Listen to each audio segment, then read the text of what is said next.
Bueno.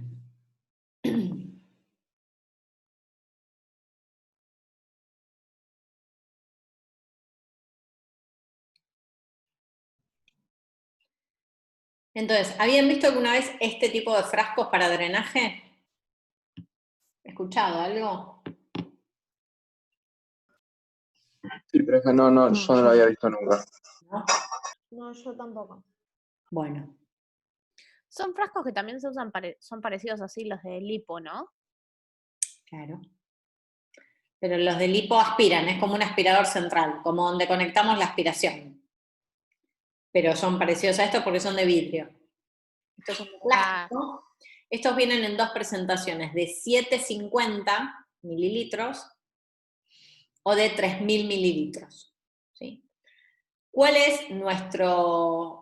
Nosotros esto lo debemos preparar, ¿sí? El líquido que le ponemos acá es solución fisiológica estéril, ¿sí? ¿Y hasta dónde le coloco líquido? ¿Sí? Nosotros lo que debemos cubrir, lo que debemos cubrir es que este tubito que llega hasta el fondo, es que lo cubra el agua. Habitualmente en un frasco de 750, con 200 o 250 mililitros, es suficiente para cubrir, ¿sí? El resto que se llene, en el caso de que el paciente tenga un hemotórax, se va a contar desde cero, desde la marca que le hagamos donde pusimos el líquido, ¿sí? Si le pusimos 200 mililitros de solución fisiológica y luego tiene 400 el paciente, el sangrado es de 200, ¿sí? ¿Se entiende? ¿Sí? Sí, profe. Bien. Entonces, ¿qué es importante? Primero, que esto lo prepara el instrumentador circulante, con solución fisiológica estéril. ¿Qué es importante? Que hagamos un cartel, que lo podemos hacer un cartel con un fibrón y cinta adhesiva, con fecha y hora de la conexión y la cantidad de mililitros que le pusimos de solución fisiológica, ¿sí? 200 o 250 especificado en el rótulo que va a ir pegado sobre este frasco, ¿sí? Fecha, hora y cantidad de mililitros. ¿Por qué? Porque enfermería va a hacer el conteo de, en el caso de que sea líquido, ¿sí? De la cantidad de líquido, ¿sí? Que va drenando el paciente cada hora. Así que es importante ese rótulo. Estas manijitas que tiene acá, nosotros le colocamos un lazo de gasa, puede ser, una gasa extendida, como un lazo que quede como una cartera. ¿Por qué? Porque la conexión, ahora vamos ya a ver, de este drenaje, el extremo del drenaje, acá, este frasco siempre tiene que ir debajo de la línea del paciente, ¿sí? En el caso de que tiene que ir en el piso. En el caso de que estemos trasladando al paciente, tiene que ir colgado en la camilla, por debajo del plano horizontal del paciente, ¿sí? En el caso de que, por ejemplo, para pasar al paciente de camilla, este frasco se sube por encima del cuerpo del paciente, esta tubuladura debemos cerrarla, clampearla, ¿sí? Ahora vamos a ver alguna imagen. ¿Por qué? Porque la característica de este frasco, ¿sí? Es que este sistema es una trampa de agua, que lo que permite es que entre, por ejemplo, aire, ¿sí? Salga por acá, pero no vuelva a entrar. Pero si nosotros, siempre este frasco tiene que estar debajo del nivel horizontal del paciente. Si lo subimos, ya ahí las presiones cambian y el aire o el líquido vuelve a entrar a la cavidad torácica. Otra especificación que ahora les voy a mostrar, que lo vamos a ver en videitos, es que estos drenajes que son cortos, yo imaginen que necesito un drenaje largo para que pueda llegar hasta que pueda colgar, ¿sí? Este frasco. Estos drenajes que son cortos se deben prolongar con una tubuladura. Ahora vamos a ver. Entonces, ¿cuáles son los objetivos del drenaje torácico? Facilitar la remoción de líquido, aire o sangre del espacio pleural o mediastino. Esto también lo vamos a ver cuando vemos trauma o cirugía cardíaca. Evitar la entrada de aire atmosférico al espacio pleural, por eso se usa la trampa de agua, les decía, el aire no puede entrar por acá, ¿sí? Solo sale, pero no puede volver a entrar. Restaurar la presión negativa del espacio pleural, promover la reexpansión del pulmón, ¿sí? Hacer que el líquido, aire o sangre salgan del espacio, ¿sí? Y así el pulmón pueda expandirse de nuevo, mejorando la ventilación y la perfusión del órgano, aliviar la dificultad respiratoria asociada al colapso pulmonar. Claramente este paciente dijimos que tenía disnea, tos seca y demás, esto claramente cuando le colocamos el drenaje mejora rápidamente. Bueno, para colocar el drenaje pleural, este procedimiento yo se los voy a, se los muestro, si solo ponemos un tubo de avenamiento pleural, si va a ser el único procedimiento. Ahora, ustedes tienen que saber que en todo procedimiento quirúrgico que entremos a la cavidad torácica, sea para una cirugía de pulmón, sea para una cirugía cardíaca, sea para una cirugía esofágica que entramos a través del tórax, el drenaje que vamos a colocar siempre va a ser un drenaje, por ejemplo, K227 sellado bajo agua, ¿sí? ¿Vieron como en el abdomen siempre se pone el drenaje aspirativo? Bueno, pero ¿qué pasa en el abdomen? Algunas cirugías puedo dejar drenaje y otras no, según el requerimiento de la complejidad del sangrado de la cirugía. Acá, como la cavidad torácica, donde ingresamos, abrimos ese espacio, realmente le estamos realizando una apertura de la pleura o del pericardio, necesitamos drenarlo, porque siempre se va a producir un neumotórax. Entonces, en todas las cirugías de la cavidad torácica se deja drenaje, ¿sí? Pero acá lo que le voy a contar es como único procedimiento, sea para un neumotórax o para un hemotórax. Entonces, como único procedimiento, este procedimiento, valga la redundancia, se puede realizar, el paciente va a estar semisentado, ¿sí? En la camilla operatoria o en la camilla, puede ser de emergencias o de terapia intensiva, se puede semisentar la camilla. El paciente va a requerir oxigenoterapia, se hace con anestesia local, pero es bueno que el paciente esté con oxígeno para que el pulmón que está bien expandido pueda hacer mejor su trabajo. La colocación, ahora vamos a ver, del brazo del lado a poner el drenaje, por ejemplo, es el lado derecho, el brazo va a ir colocado detrás de la cabeza. Al paciente se le van a dar analgésicos intravenosos o por vía oral,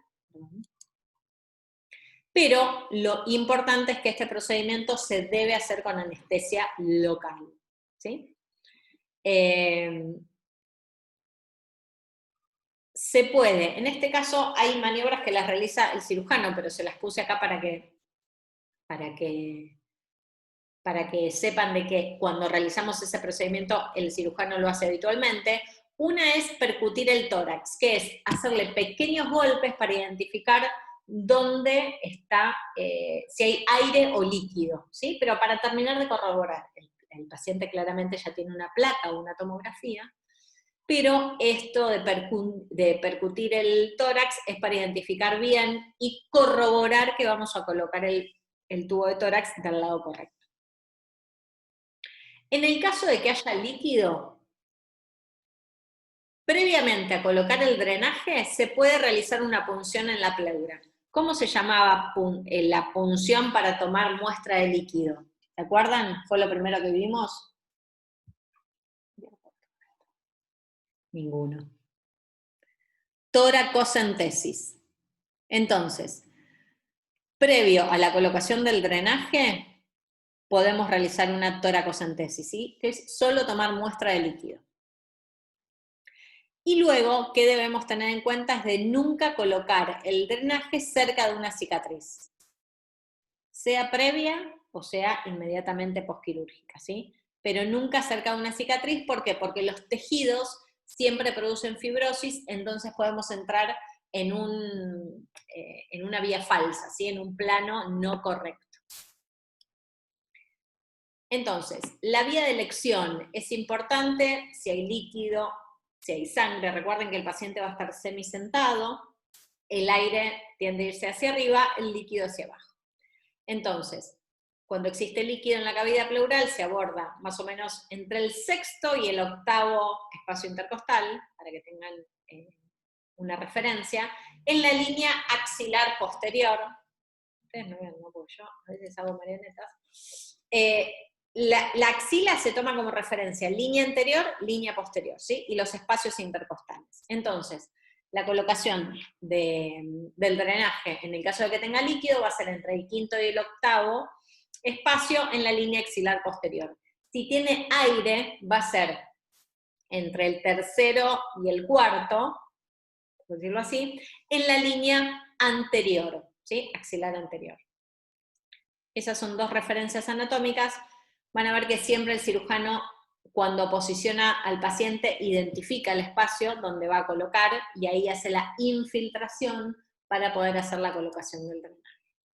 Estos son los elementos que yo tengo que tener en el quirófano o en la sala donde vamos a colocar el tubo de avenamiento pleural, ¿sí? Se va a utilizar una caja de cirugía menor, hoja de bisturí. Podemos o no utilizar electrobisturí, la verdad es que es un procedimiento que generalmente no lo necesitamos, pero si el cirujano lo requiere o estamos en quirófano es cómodo. Guantes, equipo de ropa estéril, campos, camisolines, que es importante siempre que llevemos el drenaje, ¿sí? Y el frasco bulo o bitubulado, ¿sí? Recuerden siempre, siempre, siempre colocarle 200-250 mililitros de solución fisiológica. ¿Cuál es la referencia que tenemos que tapar ese tubo que va hacia abajo, hacia el piso del frasco? Debe estar en contacto, debe superar la línea de agua. Jeringas para infiltrar y para tomar muestras, agujas para infiltrar la lidocaína, ¿sí? Para realizar la infiltración local de este procedimiento. La venda es para realizar esa manguita que yo les decía, tipo cartera, para poder colgar el frasco bitubulado. Gasas y opovidona, solución para realizar el embrocado del paciente, y debemos siempre fijar este drenaje. ¿Con qué lo fijamos? Con un hilo trenzado fuerte. Yo acá les puse lino 20 con una aguja curva, ¿sí? Triangular, es un punto para fijar un drenaje. ¿Qué podemos usar en el caso de que, por ejemplo, donde yo trabajo, ya erradicamos muchísimo el lino porque junta muchas bacterias y produce mucha infección peridrenaje? Lo que usamos es poliglactina 1 o seda 2 o 5. ¿Sí? Bien. Voy un poquito más rápido, chicos, porque si no se nos va a hacer cualquier hora. Ahora vamos a ir a los videos, pero técnicamente ustedes tienen que saber que el cirujano, dependiendo de si vamos a poner un tubo por líquido o por aire, vamos a tener la referencia de la línea axilar posterior o anterior, el espacio intercostal, y una vez asignado el espacio intercostal se va a realizar la infiltración, ¿sí? Recuerden que tenemos que hacer el embrocado, colocación de campos, infiltramos y comenzamos con el procedimiento. Va a ser una pequeña incisión que va a ser más o menos de medio centímetro más que el drenaje, o 1 centímetro más que el drenaje, ¿sí? Es como 1 o 2 traveses de dedo. Se va a divulsionar, y fíjense la maniobra, que se puede hacer perfectamente con una tijera o con una bertola, desde la piel, tejido celular subcutáneo, músculo, y entramos en el espacio intercostal. ¿Qué les decía yo hoy? Muy importante. Acá está el paquete vasculonervioso, arteria, vena y nervio, ¿sí? Entonces, ¿Qué tengo que tener como referencia siempre que entro en el espacio intercostal? Es que siempre debemos ingresar por el borde superior de la costilla inferior, ¿sí? Esa frasecita se la guardan de acá a la eternidad. El ingreso del espacio intercostal es por el borde inferior, ¿sí? Perdón, por el borde superior de la costilla inferior, ¿sí? Entendiendo que cada costilla en su borde inferior tenemos el paquete vasculonervioso. Entonces, tenemos que entrar siempre por el borde superior de la costilla, ¿sí? ¿Por qué? Porque acá lo que vamos a evitar es una injuria en el paquete vasculonervioso intercostal. Entonces, se ingresa con tijera o bertola y luego se coloca el drenaje, ¿sí? La colocación del drenaje se hace con la misma pinza, que puede ser la bertola, se coloca el drenaje, se gira 180 grados, ¿por qué? Porque debemos acceder al espacio pleural y colocarlo de manera ascendente. El drenaje nunca tiene que estar colocado hacia abajo, ¿sí? Siempre de manera ascendente. Por eso está muy bueno los drenajes que vienen con esa rayita que yo les decía que es radioopaca. Entonces, inmediatamente, una vez que se coloca el drenaje, se puede hacerle una placa al paciente y verificar la colocación del drenaje, ¿sí? Que tiene que ser de manera ascendente, independientemente si sea líquido o aire, ¿sí? Por eso vamos a elegir diferentes espacios intercostales. Entonces, acá pueden ver cómo queda el drenaje colocado de manera ascendente. Estos drenajes tienen orificios, los cuales, si el cirujano desea, podemos hacerle más orificios, dependiendo de la cantidad de material que tenga que drenar, ¿sí? Más o menos orificios, eso va a depender del gusto del cirujano y de cuánto vamos a introducir este drenaje. Pero esta es la forma correcta de colocar un drenaje o tubo de avenamiento pleural. Bueno, ¿qué les decía hoy? Hacía referencia que siempre el tubo de drenaje debemos conectarlo, es una tubuladura larga, y ven que siempre está debajo de la línea horizontal del paciente, ¿sí? Esté parado o acostado el paciente, tiene que estar debajo del tórax, ¿sí? Debajo de la línea del tórax. Debemos colocarlo en el tubo que está en contacto con el agua, ¿sí? Entonces, si es aire, lo que hay acá en la cavidad va a burbujear. Si es líquido, ¿sí? Va a empezar a subir el nivel. Esto es lo que hace el sistema, el frasco trampa, que lo llamamos así, o sistema de valvulado. Lo que decía hoy es que deja salir el líquido o el aire, ¿sí? Pero no deja que ingrese, ¿sí? Ya que lo bloquea el agua y no permite que ingrese de nuevo ni el líquido ni el aire a la cavidad. Bueno, cuidados posoperatorios.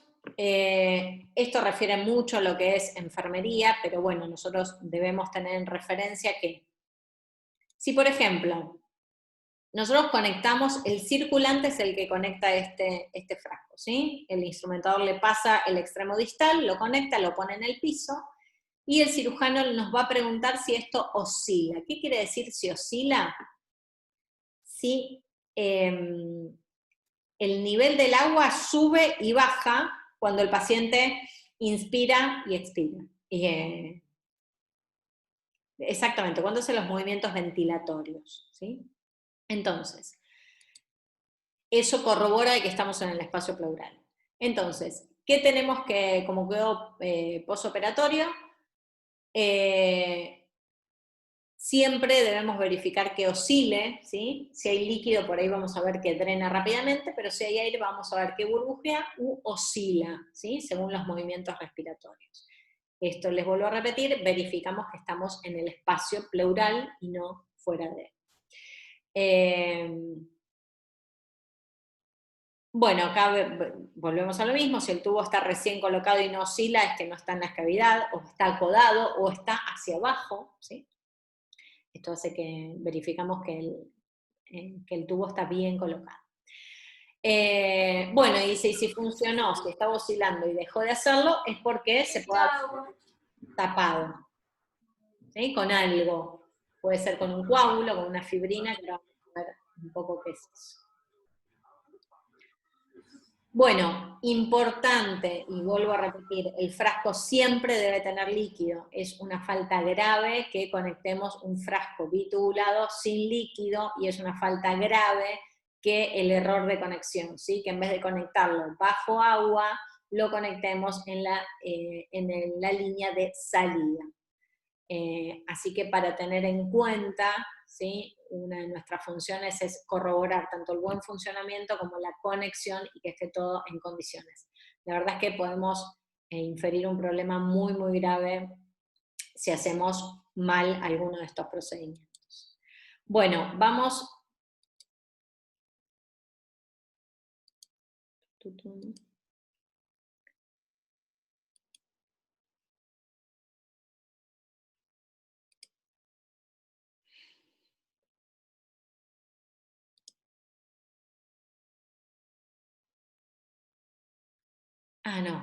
No, sí, están viendo, ¿no? En mi compu. Sí. Sí, profe.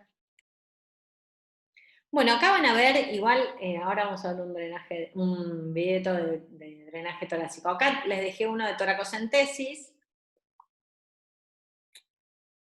Y acá vamos a ver alguno, a ver cuál está. Vamos a verificar cuál está mejor.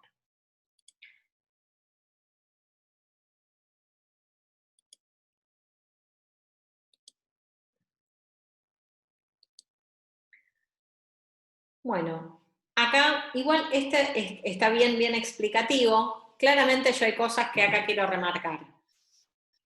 Yo lo que hacemos habitualmente es colocar antes de la infiltración los campos, ¿sí? Dejando, o puede ser un campo fenestrado, ¿sí? O 4 campos, dejando la zona operatoria bien identificada, que puede ser con alguna referencia, pero lo hacemos con 4 campos, ¿sí?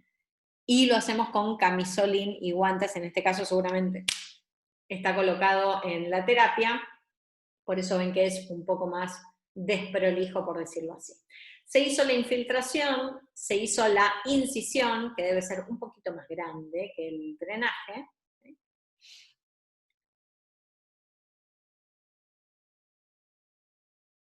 Ahí van a hacer la divulsión para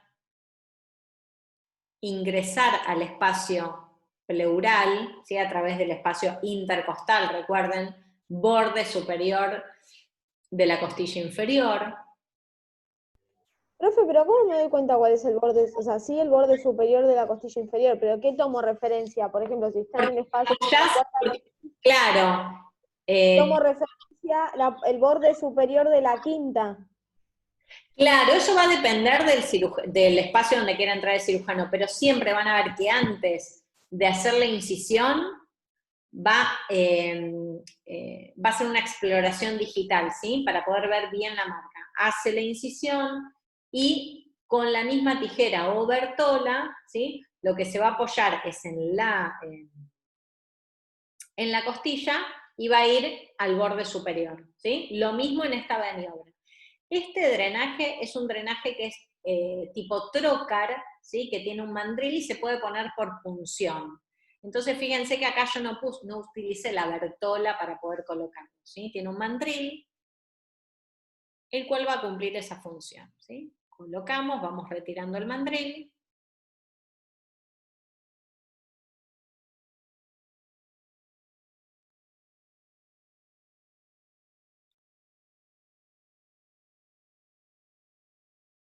Ahí calculo cuánto va a ingresar el tubo. En este caso va a verificar que venga líquido. El paciente va a toser. Generalmente cuando le ponen los drenajes, tosen porque el drenaje, sea látex o sea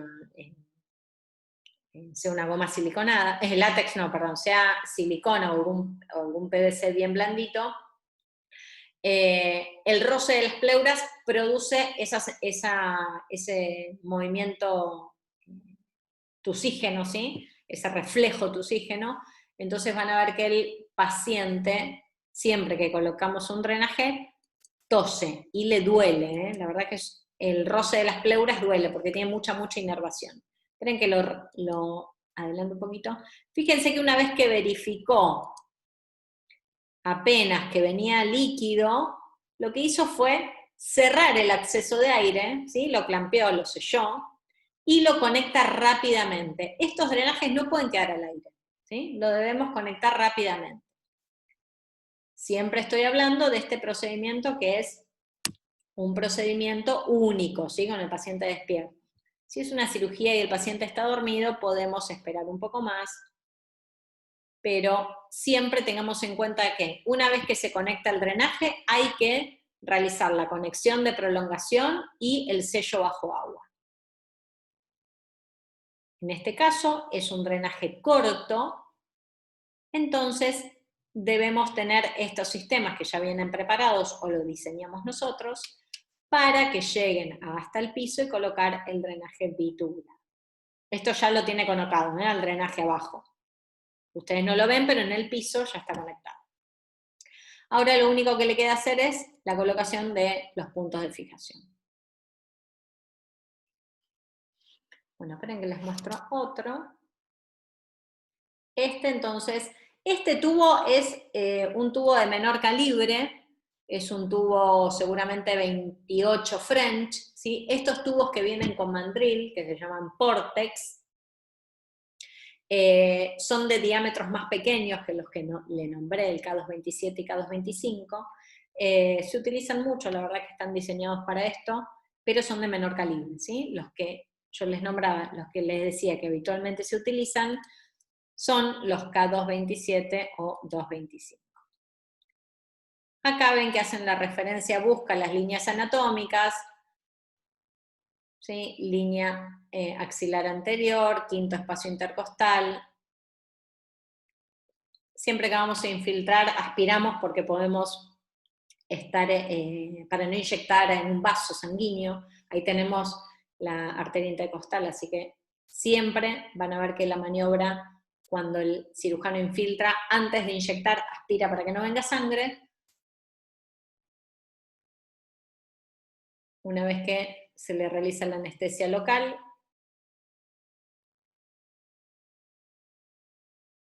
se vuelve a verificar el espacio.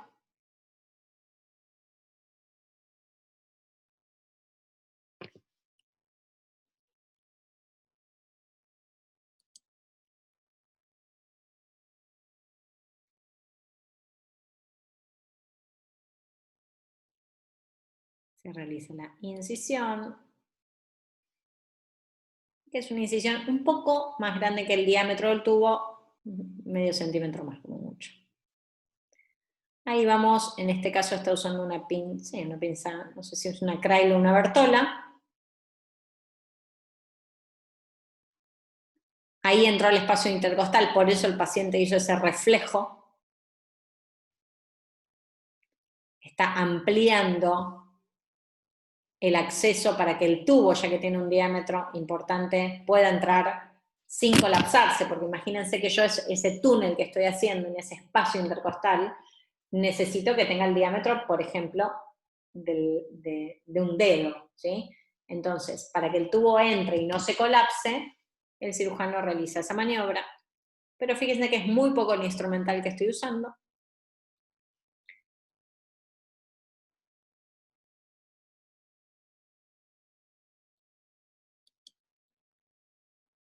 Me adelanto un poquito ahí.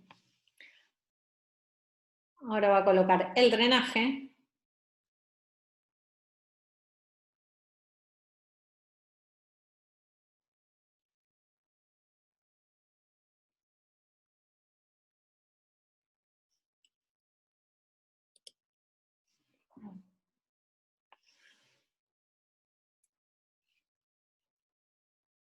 Y van a ver que seguramente ya lo conectó o lo tiene cerrado.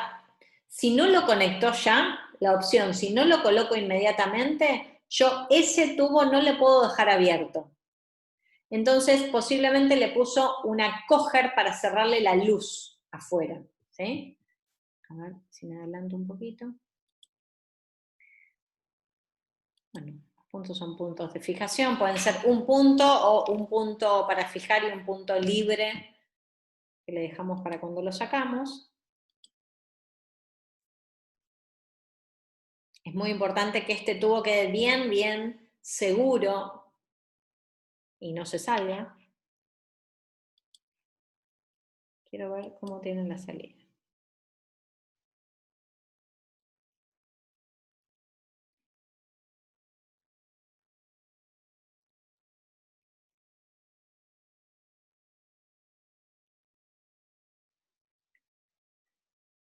Ah, no, este ven que tiene un taponcito celeste, ¿sí? Este drenaje evidentemente viene con este taponcito celeste, entonces, en el caso que no tenga este taponcito celeste, acá le va a realizar la maniobra, ¿ven? Lo cierra con una coger,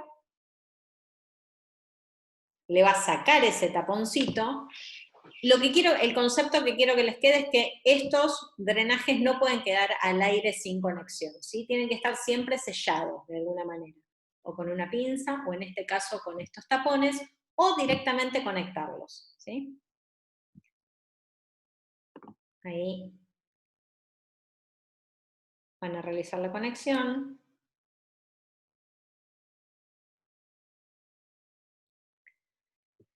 Importante que estas conexiones sean selladas, estén bien, bien cerradas, no puede entrar nada, nada de aire. ¿Ven que son bien, bien a presión? Bueno, eso siempre debemos lograrlo, ¿sí? Inventarlo de alguna manera, pero necesitamos que eso quede bien, bien sellado. Ven que siempre está conectado debajo de la línea del tórax. Lo que les quería mostrar ahora por último es, luego de realizar la limpieza peridrenaje, es colocar, ahí va a realizar, una gasa en forma de pantalón, que es lo mismo que hacíamos con las traqueostomías. Acá realizamos un pantaloncito y se fija con tela adhesiva. La fijación de la tela adhesiva también es muy importante, que quede bien, bien sellado, ya que debemos lograr de que este tubo no se salga. Bueno, después les quedan ahí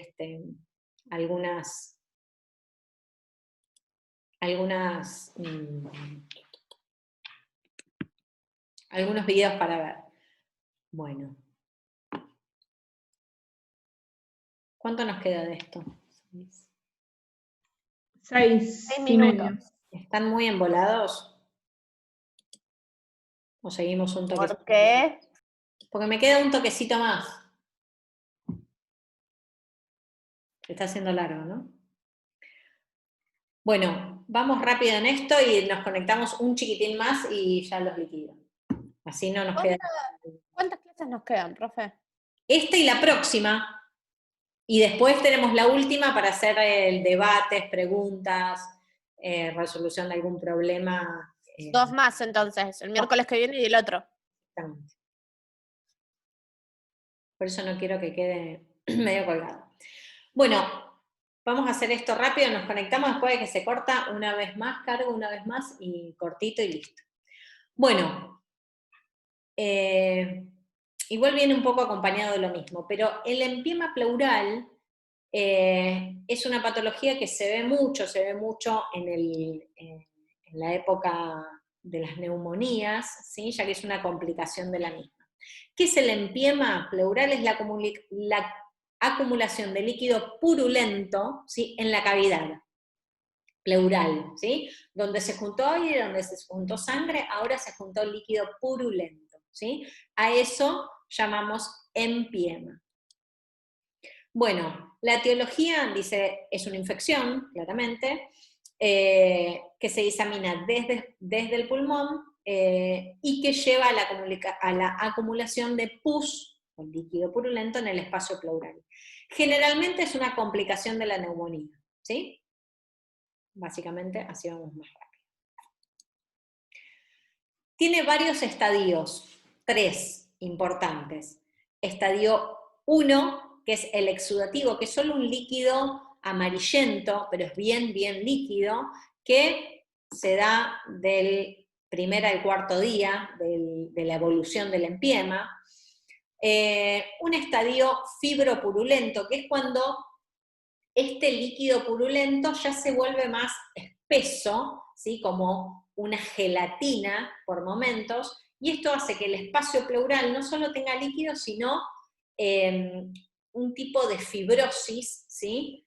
Bastante desagradable, les diré. Esto se produce del segundo al 21º día de evolución, y ya un estadio 3 es un estadio, llamamos organizativo, donde la pleura se engrosa de tal manera que parece un cartón sobre el pulmón. ¿Sí? Si ustedes se imaginan el pulmón rosado, hermoso, bueno, por encima como si le pusiéramos un cartón duro, y el pulmón, ¿qué le pasa? No puede expandir. Entonces, esta es una complicación ya bastante grave. Además de la infección y de que hay líquido, fibrina, la corteza, que es la pleura del pulmón, se engrosa y se produce un acartonamiento. Ellos ya son más de 3 semanas de evolución. Bueno, los tratamientos para el estadio 1, ¿sí? Primero, se puede realizar una toracocentesis, ¿recuerdan? Punción evacuadora, lo vimos al principio.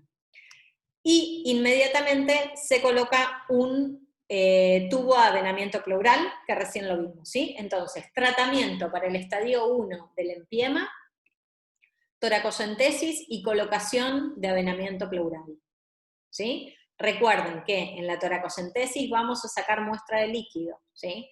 Esta muestra de líquido seguramente vamos a mandarla al laboratorio y muchas veces también a algún estudio anatomopatológico.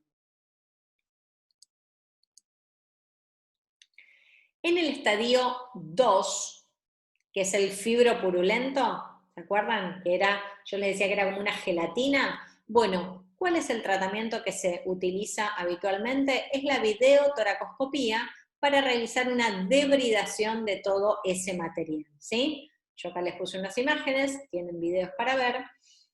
Recuerden que todo el material que sacamos, que es esto que parece literal, es como una gelatina bastante desagradable, debemos retirarlo, evacuar todo el líquido, hacer un lavado de la cavidad, y siempre que realizamos una videotoracoscopía o toracotomía o cualquier procedimiento intratorácico, le dejamos un drenaje, porque además, si para el estadio 1 le pusimos un avenamiento pleural, para el estadio 2, luego de la videotoracoscopía, también debemos dejarle 1 o a veces 2 drenajes pleurales. ¿Por qué? Porque esta fibrina puede tapar u ocluir uno de los 2 drenajes, entonces tenemos el otro para compensar. Bueno, nos volvemos a conectar 10 minutitos más y ya los dejo en paz, ¿sí? Dejo de... Ok, profe. Finalizo esto, nos conectamos 10 minutitos más y ya estamos.